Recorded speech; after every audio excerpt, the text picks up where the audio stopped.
This lecture is on Michael Levin's book, Feminism and Freedom. Levin is a contemporary philosopher who teaches at City University of New York. Throughout the text, Levin is extremely critical of feminism. He offers his understanding of the central tenets of feminism in its contemporary form, that aside from anatomical differences, men and women are innately alike.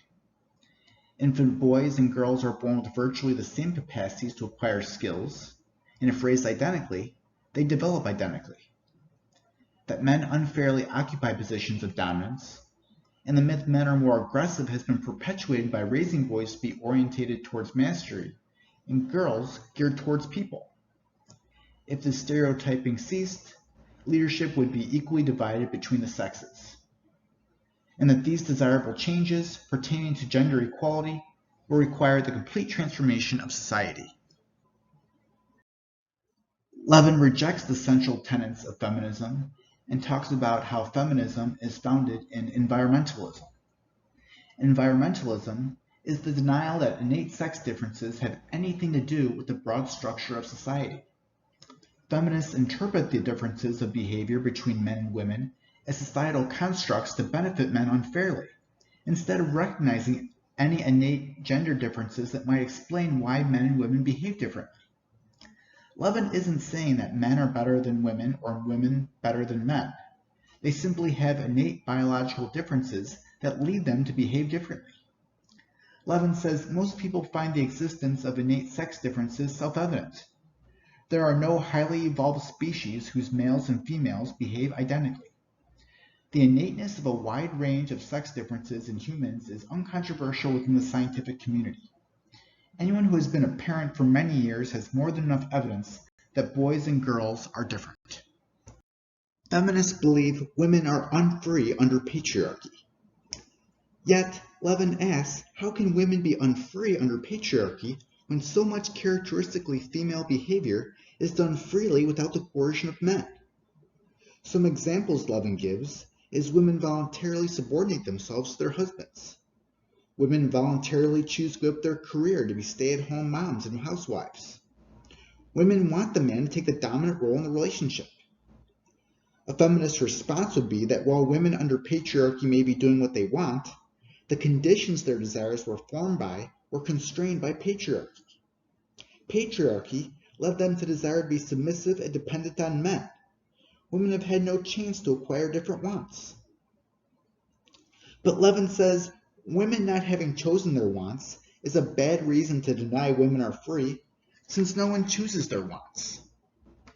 It is argued by feminists women are unfree, even though they voluntarily subordinate themselves to their husbands, because they have been brainwashed to do so. Thus, the voluntarily chosen sex-type behaviors, like wanting men to take the dominant role in the relationship, are inauthentic preferences that enslave women, and reform requires women to temporarily act against their own traditionally feminine preferences until everyone's new behavior generates more authentic preferences. Levin says the feminist resolution is to deny people freedom to not go along with feminist reforms. He says feminism is anti-freedom. Feminism is an anti-democratic ideology. It is a program to turn men and women equally alike, and these attempts are futile. Innate gender differences of men and women express themselves through the typical preferences of men and women. When men and women act freely, they're going to make significantly different decisions. These free decisions are not products of oppression. Levin says feminists deny that equal opportunity could result in unequal outcomes. He says inequality of outcome does not mean inequality of opportunity. Environmentalism implies that any significant statistical disparity in outcome for men and women is due to discrimination.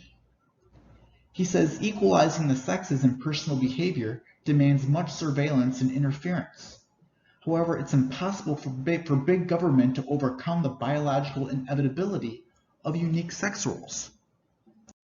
Levin says feminists believe the supposed powerlessness, confinement, and poverty of women and stereotypical beliefs made about them must have been caused in the same way the socially inferior position of blacks was caused. Levin sees anyone who takes the oppression analogy between blacks and women seriously as a feminist. Anyone who thinks raising children to disregard gender is as important as raising children to disregard skin color is also a feminist.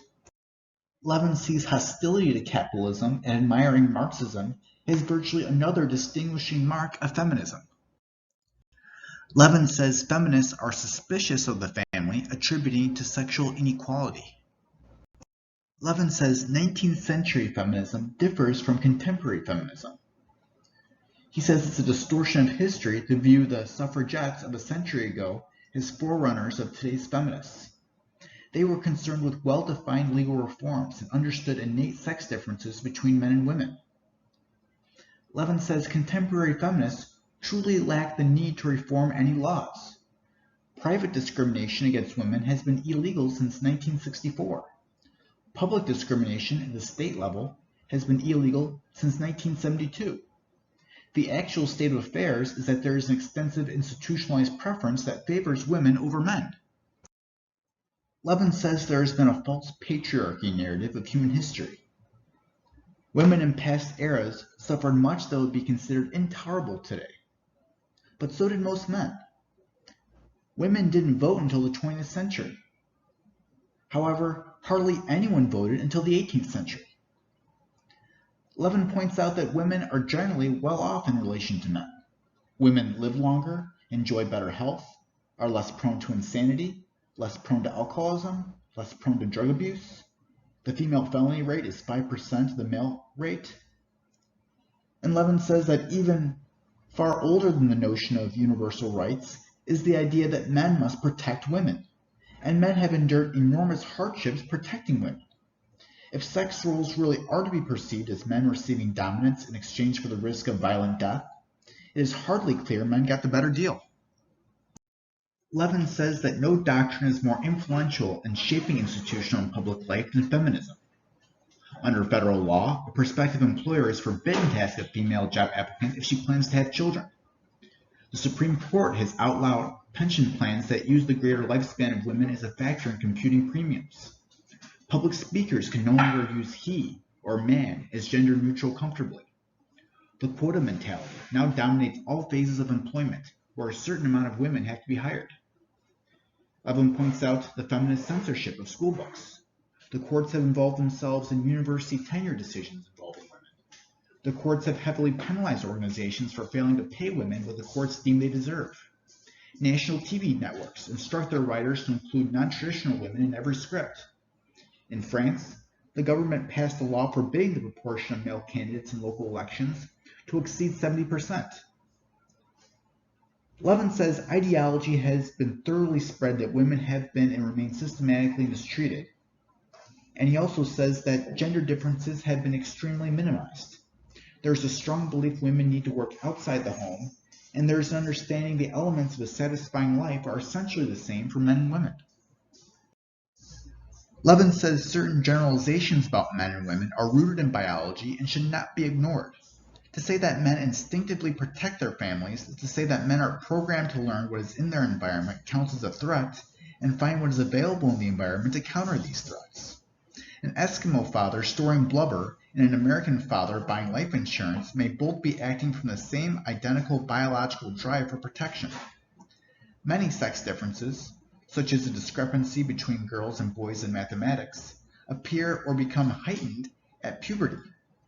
To explain these effects environmentally requires the same environmental factors affect nearly all boys and all girls at the same time. This is highly unlikely. If differentiation in mathematical performance between boys and girls is part of a biological maturation program, no such coincidence need be given. Levin says, desirable or not, sex stereotypes being universal strongly points to them being true. Sex stereotypes are beliefs about important matters. Errors about important matters tend to die out. So sex stereotypes are likely to be true.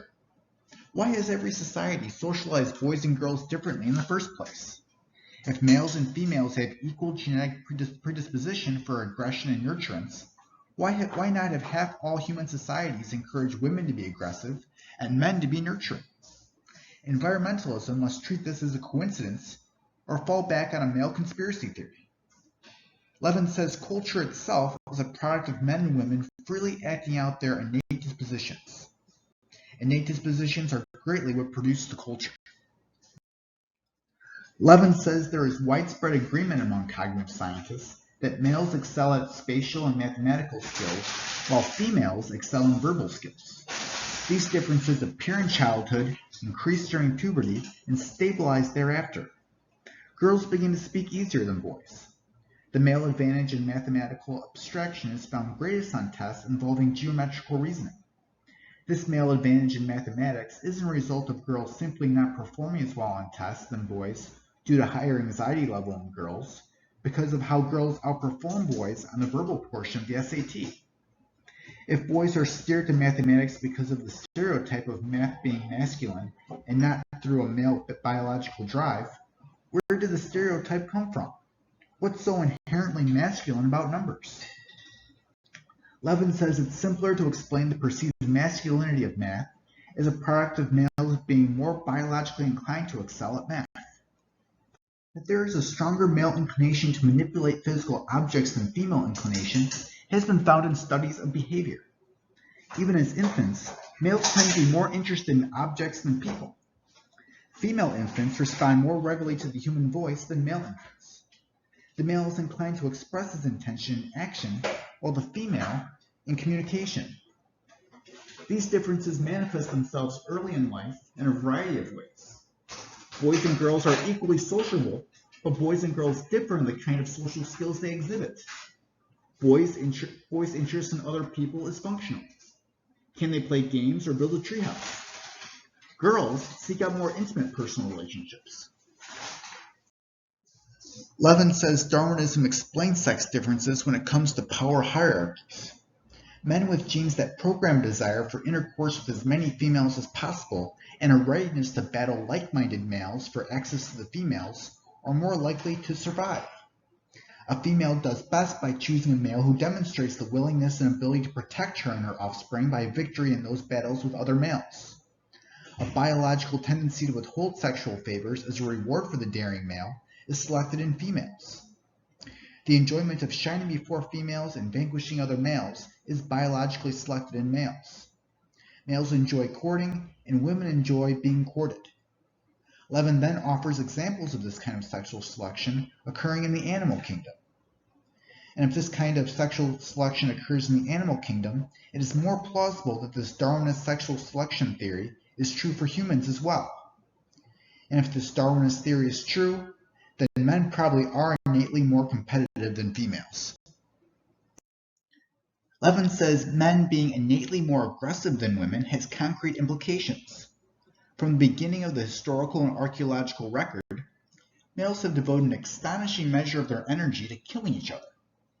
Violent crime is a male pursuit in every society. Cross-cultural studies consistently find women dreaming of children and crying, and men dreaming of sex and weapons. Every society that has ever existed has associated family authority with the male and conferred the overwhelming majority of positions of power on males. Levin says the male advantage in dominance aggression makes patriarchy inevitable because men will always strive harder than women to reach the top of hierarchies they encounter. Male dominance expresses the free choices of individual men and the free choices of women to do other things. There are those who are concerned the persistence of gender stereotypes unfairly penalizes women who are not interested in feminine things.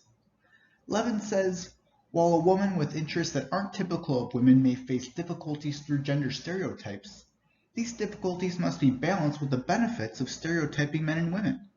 Sex stereotypes affirm the majority that their preferences are normal and desirable, says Levin.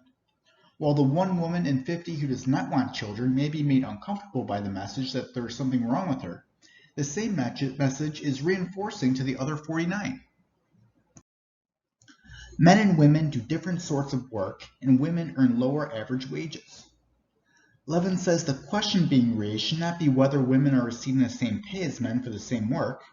This was settled in 1963 when the Equal Pay Act made it illegal to pay a woman less than a man for the same job. The problem is men and women tend to do different jobs, and jobs dominated by men tend to pay more. Now, feminism would argue that this is due to an unjust, oppressive patriarchy. However, the cause of these differences in how much men and women earn in the workplace are differences in the motives that lead men and women to earn money. These differences in motives for earning money are often brought about by different innate sex differences between men and women. Most married working women choose to work to supplement their husband's income. On average, the full-time working man works more hours a week than his female counterpart. 44 hours a week for men, 35.7 hours a week for women. Unmarried women often see work as an interim between school and marriage. Working mothers are expected to care for their children as well. These working mothers gravitate towards jobs permitting easy entry, exit, and re-entry to and from the workplace. Men tend to seek more prestigious jobs. Men have a greater innate dominance aggression, which manifests itself in greater competitiveness. Men will succeed more often than women in attaining highly paid positions because they try harder more often. Levin says just because there is inequality when it comes to which jobs men and women hold, it doesn't mean that difference in work and wage earning for men and women can't be the result of free decisions of men and women. Comparable worth theory is the contention that male-dominated jobs pay more than female-dominated jobs because women aren't being paid enough for how valuable the work they are doing is. The goal of pay equity is to raise the wages of predominantly female jobs in the workplace to match the wages of similarly valued male jobs. Comparable worth advocates promise the wage gap will not be closed by cutting male salaries, but by temporarily slowing down the growth of men's salaries until women's salaries have caught up. However, Levin says a man who gets a smaller raise that he otherwise would have received has received a pay cut because of comparable worth. It helps no one to hold down a husband's wages so that his wife's can be artificially boosted. Holding down male salaries and inflating female salaries would lead to a massive disincentive to work. Women would be getting more without having to work harder, and men would be receiving the same amount even if they did work harder. Levin says men would likely try to invade the newly well-paid female-dominated jobs. There would then be no men to take the unpleasant jobs like collecting garbage if high wages for it were no longer available. Levin sees the belief that men at the top are consciously trying to hold down women to be an implausible conspiracy theory. It makes no economic sense. If employers are willing and able to rig substandard wages for women, why would they not also rig substandard wages for men? Another comparable worth argument is that there is a cultural bias against women, so a job's association with women devalues it, leading to less pay. Levin says female sex-type jobs are actually seen as more prestigious. While the most prestigious jobs are male-dominated, the least prestigious jobs, like groundskeeper, are also male-dominated. Female-dominated jobs tend to hover in the middle. Levin moves on to discussing quotas in his book. Levin understands quotas as the policy of favoring women and minorities in situations which merit has formerly been the ideal criterion. On the basis of past discrimination, women and blacks are thought to have suffered. When it is assumed that there should be as many women as men in some position, merit gets replaced by quotas.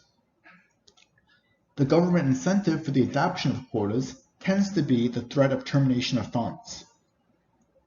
Any educational institution receiving federal money must submit an institution-wide affirmative action plan. Levin gives some examples of quotas. A federal court has ordered that 25% of all new West Coast longshoremen must be female until 20% of all longshoremen. Equipment must be redesigned to accommodate the physical limitations of women. A federal court barred Western Electric from closing an unprofitable plant on the grounds that closure would necessitate the dismissal of women hired under an affirmative action plan.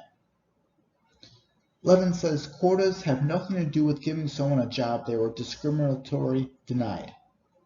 He says they involve hiring or promoting a given number of blacks, Hispanics, or women, regardless of whether these particular individuals have been wronged, and regardless of the qualifications or culpability of competing white males. Levin says gender quotas are the most pervasive influence of feminism on the American economy. Decisions about employment, union contracts, apprenticeships, admission to professional schools, and the casting and directing of motion pictures are made with an eye towards sex and skin color. A case for quotas is that they produce role models for women to pursue jobs ordinarily occupied by men. But Levin says this case for quotas ignores the possible negative consequences of inserting less than the best candidates into positions on which lives depend, like piloting commercial airliners. The case for quotas seems to wrongfully assume most people could do most things pretty well if given the chance. The creation of role models argument really has nothing to do with equal opportunity, says Levin. Creation of role models doesn't offer women more freedom to pursue occupations they wish. It just encourages women to pursue jobs they already don't want. The role model argument is unpersuasive because of the injustice that it does to more qualified men getting passed up for jobs. Levin says the government is interfering in the hiring process and disadvantaging white males by requiring discrimination against them. The government is denying white males protection it extends to blacks, Hispanics, females, and other populations by promoting white male discrimination. When we stop rewarding workers based on merit, there will be less productivity. A compensation argument for quotas is an argument that quotas are demanded by justice because they give today's blacks and women the jobs they would have gotten had there been no sexual or racial discrimination in the past. The argument says quotas compensate blacks and women for the competitive abilities they would have had if their ancestors had been treated fairly. Reserving jobs for less qualified women and blacks is fair to the bypassed, better qualified males because males are only better qualified because they benefited from such a discriminatory culture. To let better qualified white males claim those jobs is to let them profit from wrongdoing of a white male biased culture, even if they themselves did not contribute to it. Levin believes the argument is faulty because it is impossible to identify the particular minority members who would have occupied better positions had discrimination never occurred. In his response against the compensation argument, Levin offers 5 specific conditions that need to be met in order for there to be a legitimate compensation claim. The first is that an injury must be shown. The injured party must be identified. The cost to the injured party must be established.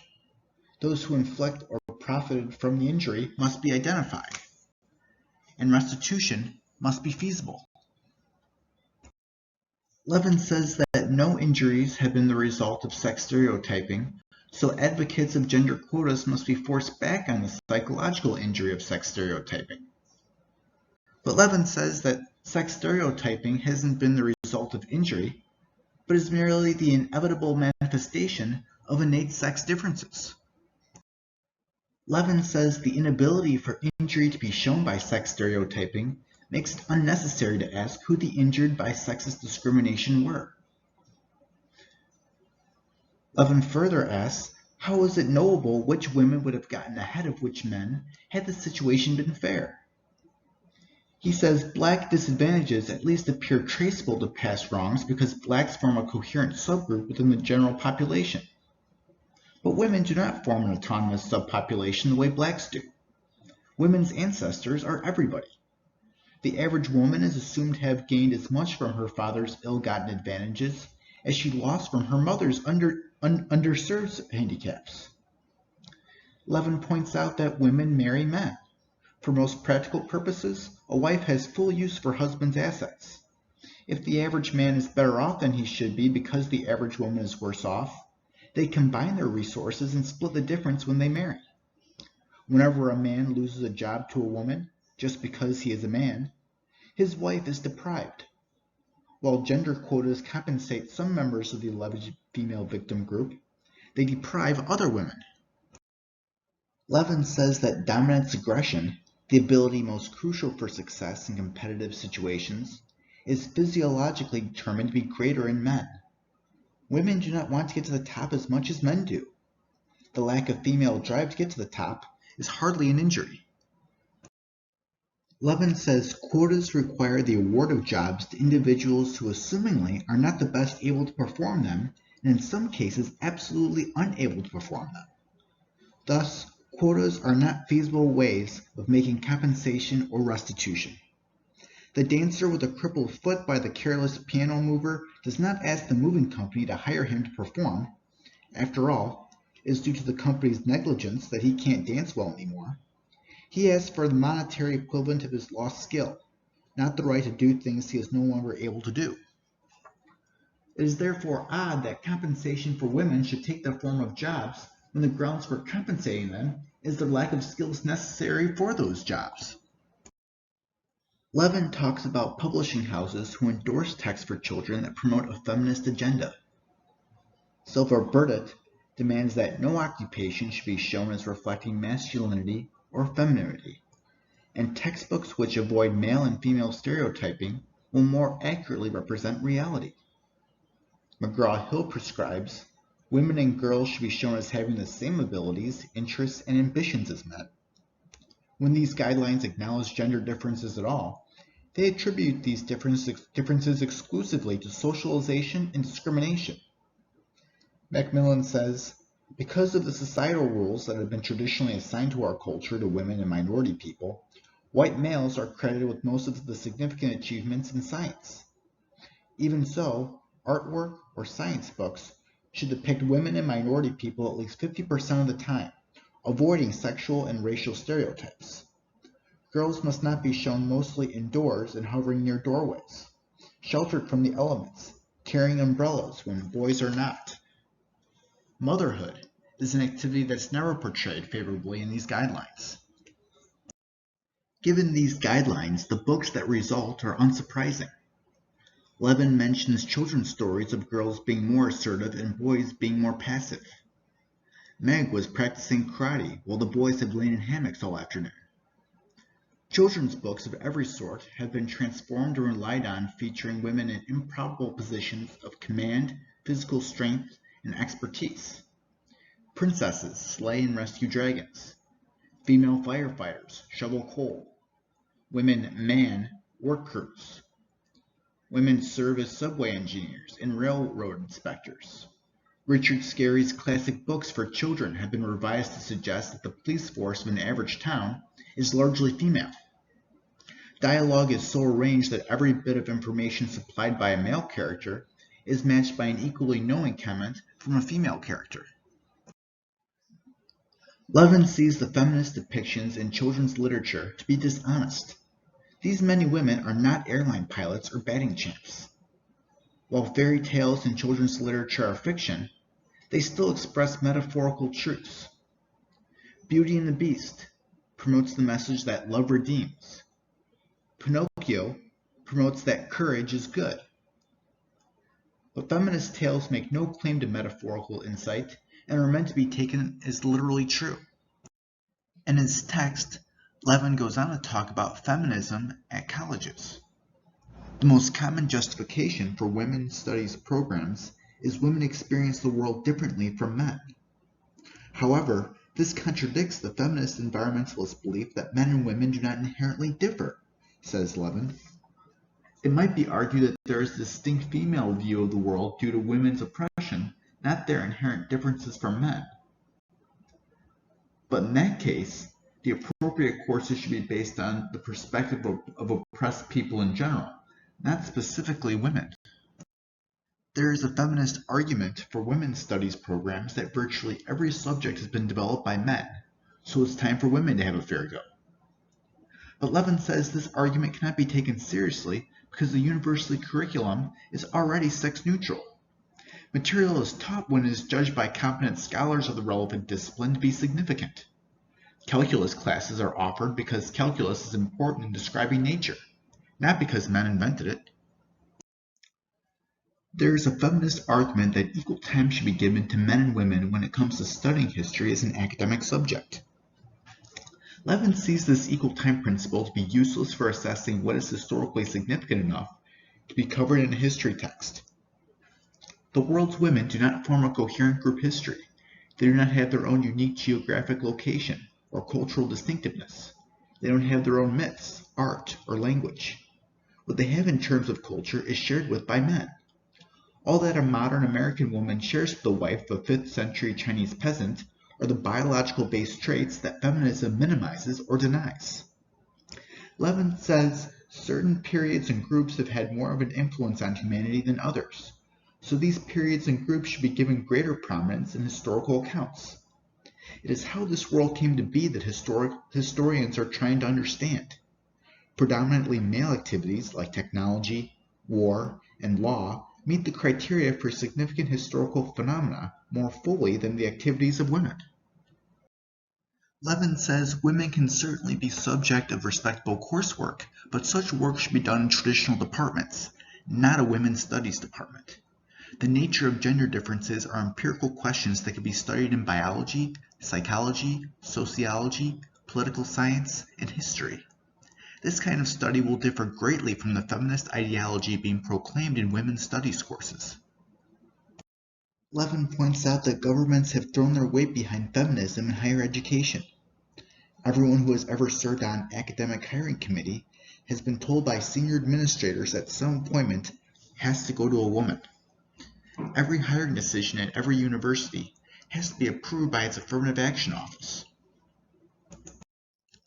Levin discusses in his text the federal civil rights law that prohibits sexual-based discrimination called Title IX. Levin says the clear anti-discrimination language of Title IX was interpreted to permit single-sex programs to repair the effects of past discrimination. This has resulted in programs which amount to preference for females, says Levin. In most cases, Title IX was understood to mandate whatever procedures are necessary to ensure statistical equality of outcome for the sexes. Title IX became the justification cited by university administration for imposing limits on the employment of men. It has extensive consequences for athletics, as schools have been required to treat female athletes better than males who have the same athletic ability.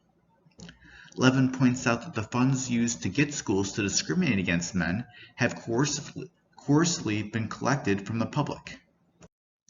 Sex equality, as applied to sports, involves the feminist claim females are as innately gifted at athletics as males, that female performance deficiencies are caused by girls being socialized away from strenuous activities, and that in a world free of sexist stereotyping, half the quarterbacks in the NFL would be women.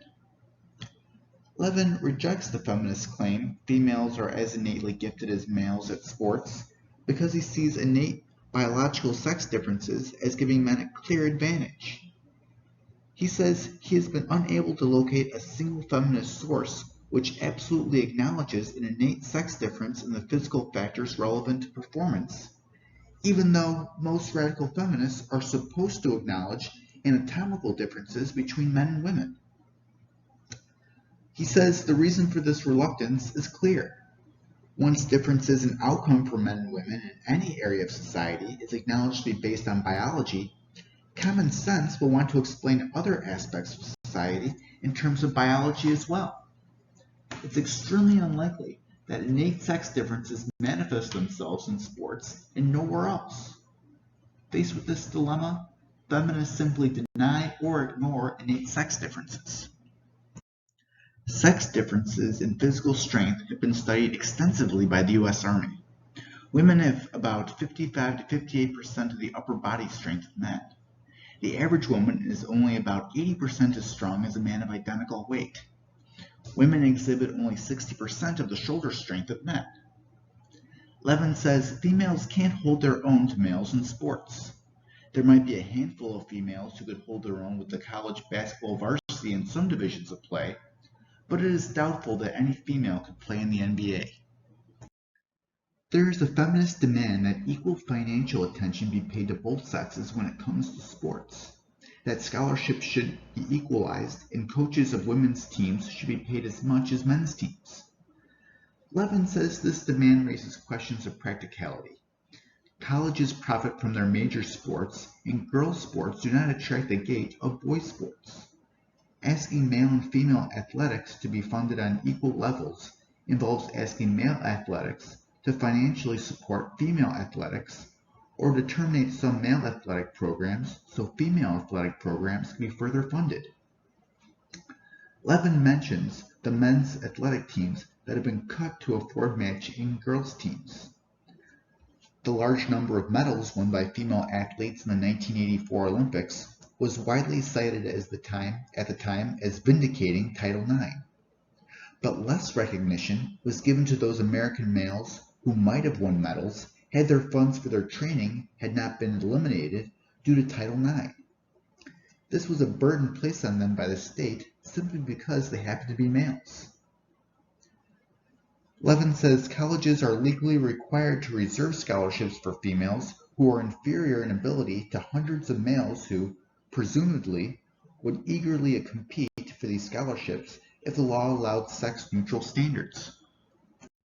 In 1984, as a condition for holding the New York Marathon, the city of New York demanded that the female winner's prize money equal the males. This demand was made and accepted by the organizers of the marathon, knowing that dozens of men would beat the best female and yet win nothing. Levin points out that no more than 18% of the runners in the New York Marathon had ever been female, but the winning female receives exactly what the male receives for beating all of his competition. Levin further discusses the conflict between sexual egalitarianism and merit. Sports, more than any other activity, connects merit to reward. Athletic excellence is readily detectable, and detected by fans eager to pay to see it. Small differences in athletic ability can make large differences. The difference between the best male marathon time and female marathon time guarantees that dozens of men will always beat the fastest woman. Any woman who sets her heart on running the world's fastest marathon is going to be disappointed. Feminists most often say that girls participating in sports will lead them to become more like men while retaining their femininity. That girls will humanize sports while becoming toughened by controlled competition. At the same time, boys will learn not to regard sports as an occasion for dominance. Levin says this idea of not seeing sports as an occasion for dominance makes little sense in terms of sports themselves. Sports are inseparable from competitiveness. Those who do not care about winning are eliminated from the field quickly, leaving only the more competitive. Non-competitive sports would not be enjoyable. Levin thinks that the goal of psychologically strengthening girls through acquainting them with victory through sports is incompatible with them knowing that they are inferior to a multitude of boys who are barred from competing with them. Making the Little League team through lawsuit can hardly instill pride. Levin goes on to discuss in his text male-female integrated military. He points out that the armed services have traditionally been filled by men. However, feminist assumptions have influenced American military policy since the 1970s. No nation has ever employed women to the extent to which they are now employed in the U.S. military. The issue isn't whether women have a place in the police or military. They clearly do. Police departments need women for surveillance, undercover work, administrative chores, and to guard female prisoners. Women in the military have served admirably in medical and intelligence services. But this has nothing to do with the demand for an integrated 50% female armed services with women in combat and included in any future drafts. Levin says this emphasis on fully integrated military is vital to the conceptual purity of feminism. If protective roles have fallen to just men for biological reasons, there ends the theory that all gender role differentiation is a social construct. If women can be accepted into an environment as hostile to traditional femininity as combat, there could be no objection to changing any other sex role. The argument for complete sexual integration of the military hinges on a strong version of environmentalism. There are occasional verbal concessions by feminists that women may be on average somewhat weaker and less aggressive, but it insists that in essentials women and men have the same skills and talents as men. Levin sees no demographic need to enlist women, nor does the increasing dependence of some aspects of war on technology require the enlistment of women, since men continue to dominate science and technology. Feminists insist on special measures to compensate for female deficiencies at tasks associated with violence, like easier physical testing requirements for women. Levin says that ultimately, feminist ideology requires the functions of the army to be revised to conform to female abilities. It is argued by feminists simultaneously that women can fight as well as men, and also that women bring a valuable gentling influence to the military. Feminist author Betty Friedan writes that a combat officer who weeps during battle makes a more effective leader than one who puts on a facade of courage. Levin sees problems with these special measures for women. Female strength deficiency is a significant issue. Most of what soldiers do is physical. This entails limitations on how females can participate in the military. Levin goes on to discuss physical requirements for Army and Air Force being either eliminated or made significantly easier for women.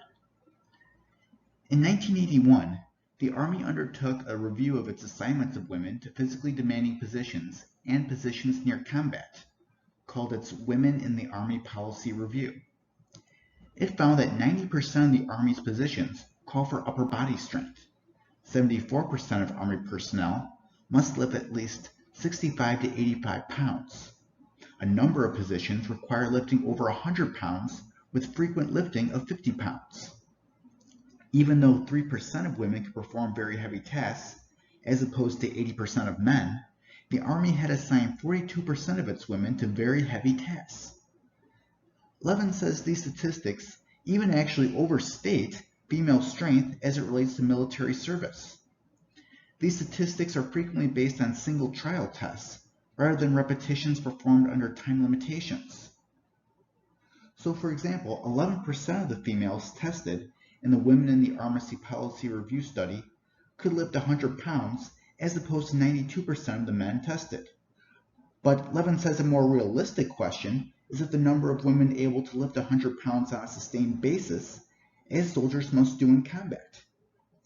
Given the known differences in muscle mass, aerobic power, and endurance, repetitions of the tasks in the Women in the Army Policy Review study would probably disclose even greater sex differences. The most common defense of these relaxed standards is that women can do whatever men can do given extra time and training. But Levin says this ignores two critical features of warfare. First, every second counts in battle. Lives depend on if a box of M16 ammo is being carried or dragged over exposed ground. Second, the planning of military maneuvers requires a high degree of certainty about the capabilities of each soldier. Only if a commanding officer is sure all of his men can run 3 7-minute and 30-second miles can he confidently order his men to be at a point 3 miles away in 23 minutes. Only a strictly applied training requirement can allow him to be certain. Levin says that given the best faith in the world to sexual egalitarians, their claims about tests for combat effectiveness to show women are as capable as men are empty. No physical or psychological tests for combat fitness truly exist. Combat is so different from any other environment that psychological simulation of it is impossible. It is absurd to try to detect this minuscule female population that can fight when men have historically shown to be effective fighting units.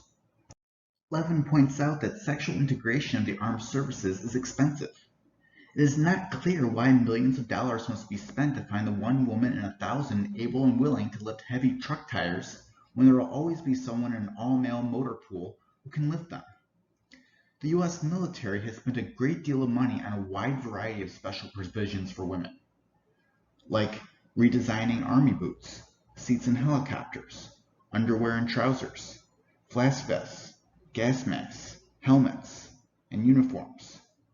They've had to spend money on the duplication of field clothes changing units, baths, and latrine facilities.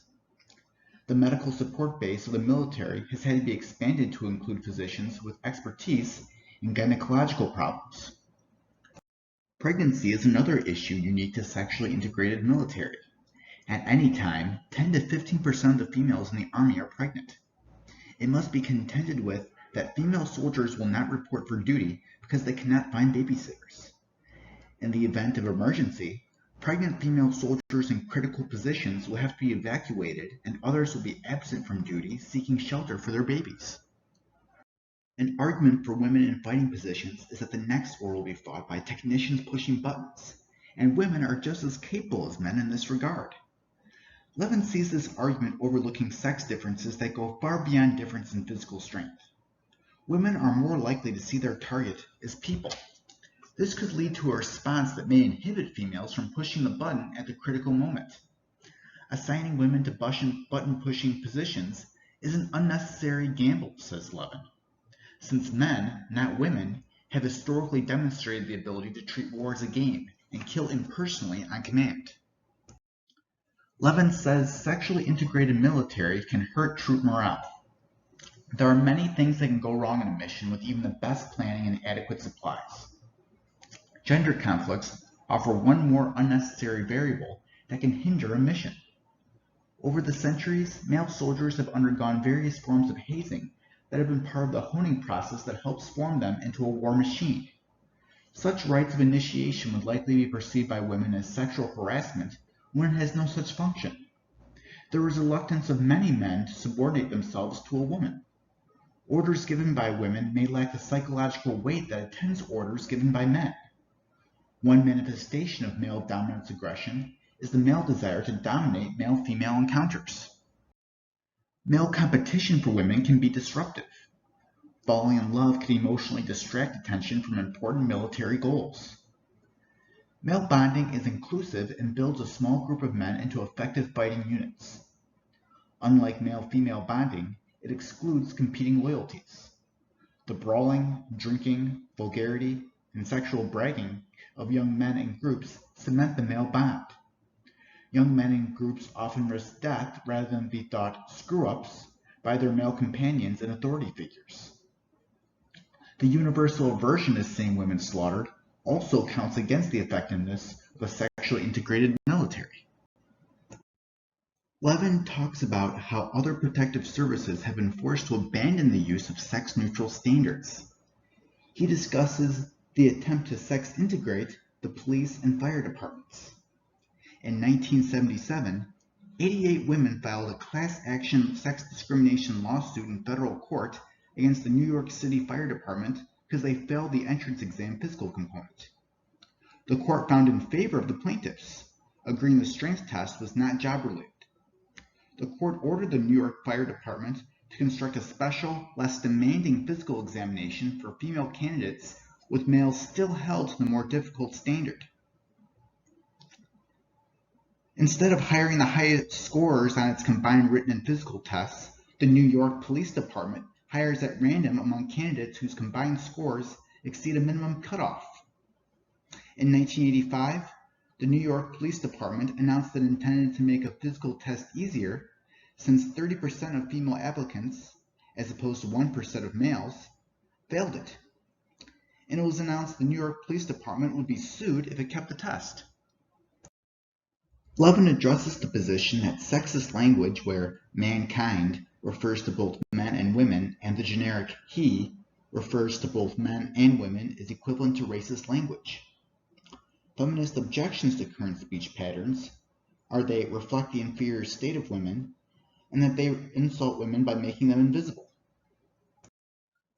Levin objects to these quote-unquote sexist words like mankind being understood as misleading because no one is misled. Nearly everyone understands that mankind refers to both men and women. Levin sees the charge that he and mankind slight women by referring to them by words that refer to men alone as silly. An insult essentially involves the intention of causing offense to someone through the person recognizing that what was communicated was done to offend. Whatever the reason that the collective name for males is also the collective name for males and females, no one adopted this usage with the intention of causing feelings of shame. The N-word, however, has historically been said with the intention to express contempt for a black person.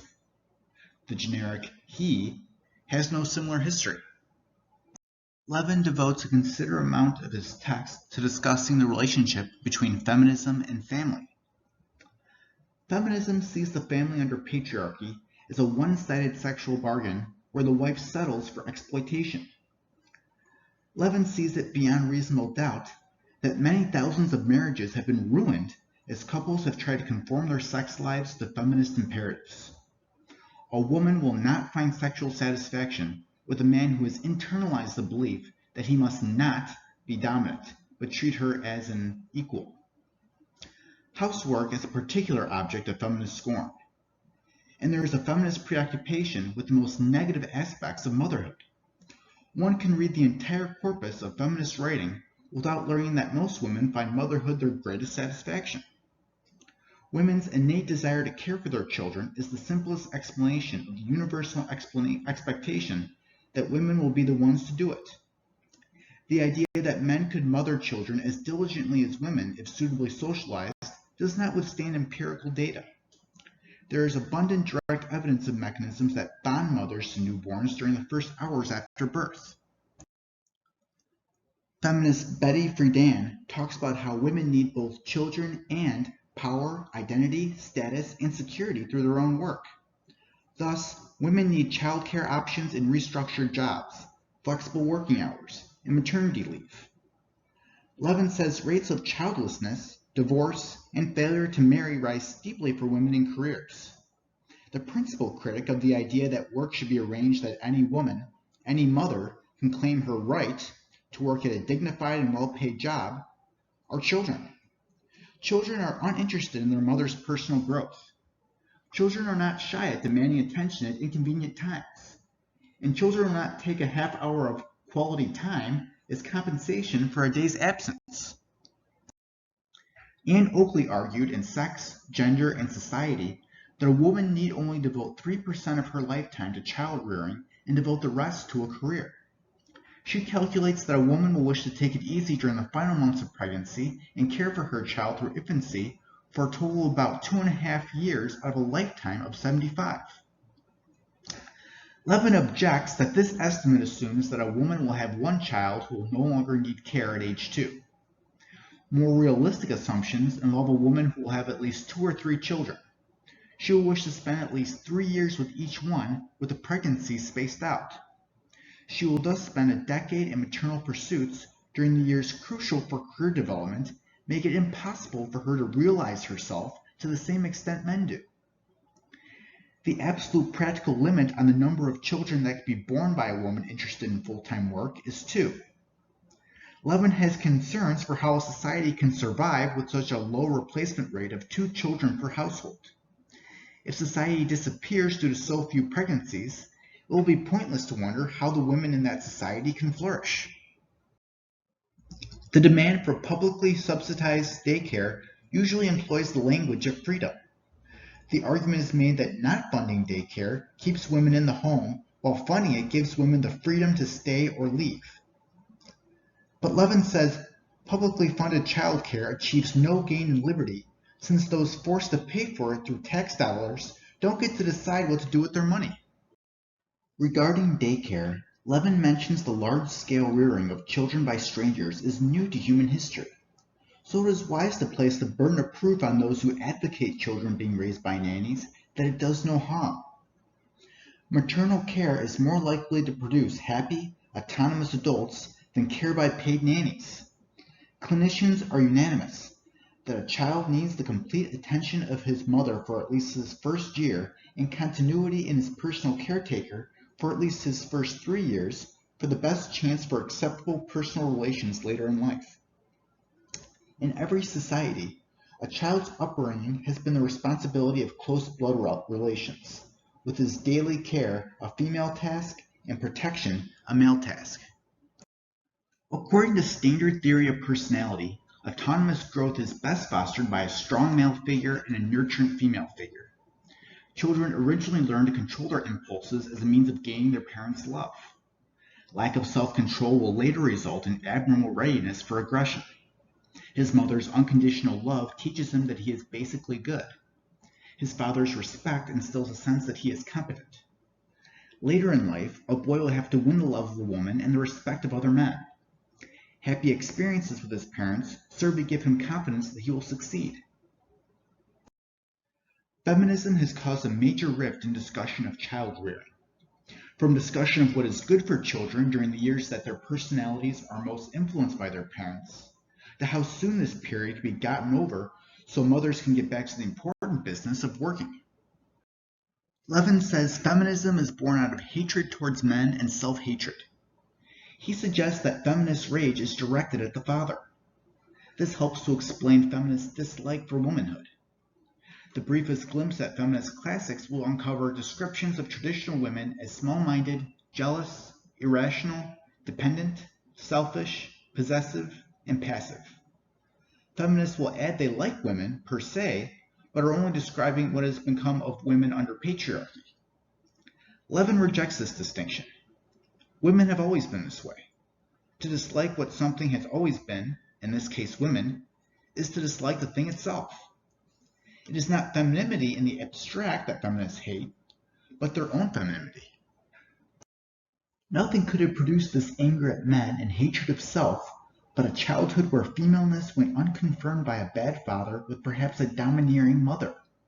This fatherly neglect produced feelings of disappointment that festered into resentment against the man who failed her. This data is consistent with the social background of the most prominent first-generation feminists and their followers at universities. Many of their fathers worked at hard, often unprestigious jobs and were emotionally withdrawn in the home. Some psychiatrists see the emotional tone of feminism as an adolescent fear of the transition to womanhood. Distrust of ordinary heterosexual intercourse, celebration of homosexuality, abortion, and the general absence of sexual restraint is also reminiscent of the adolescent girl's fear of the sexual consequences of growing up. Feelings of self-hatred by feminists are resolved by projecting these feelings onto society. The feminist then confirms her belief that society hates women by endlessly becoming angry with imaginary enemies. The feminist is one characterized by an obsession with powerlessness and a constant sense of threat, believing that only what men do is perceived to have any value. The entry of women into the workforce also contributed to the rise of feminism, but not because of the discrimination they discovered in the workforce. The entry of women into the labor force occurred in large cities where they lived away from paternal supervision, together with the invention of the automobile and, later, the contraceptive pill, helped make casual sex more feasible than at any other previous time. The sexual revolution created the expectation that women would consent to sex at any time. However, the female's genetic programming for seeking commitment from males was not eliminated by the contraception pill. Women were now torn between the new rules of sexual compliance and her age-old biological impulse to hold back. This created resentment against men who she felt duty-bound to sleep with. Men can't be blamed for the resentment women have for sleeping with them.